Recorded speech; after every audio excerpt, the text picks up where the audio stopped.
comme vous aussi, aujourd'hui, la démission du président de l'Assemblée nationale. Ce que je tiens à vous dire, c'est que il y a quelques jours, moi, j'avais reçu, dans le cadre d'une réunion interinstitutionnelle, tous les chefs de corps de nos institutions.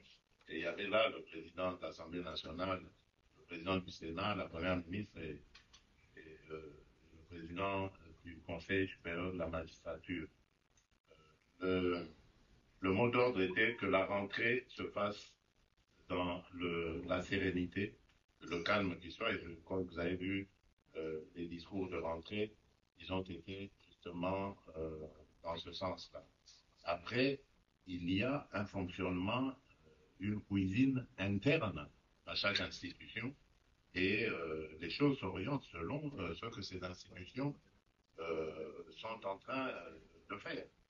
Moi, je suis le garant de la stabilité de ces institutions, mais ça ne me donne pas le droit d'aller me glisser dans ce qui se passe dans ces institutions. S'ils ont décidé de défier leur président, ben, c'est leur cuisine interne. Mon rôle à moi est de voir les droits de tout le monde sont respectés et que l'institution elle-même, sa stabilité est sauvegardée. C'est ce qui m'importe. Quant à savoir quelles seront les relations, votre question était de savoir si nous sommes toujours alliés, partenaires, bien sûr. En tout cas, sauf si maintenant, M.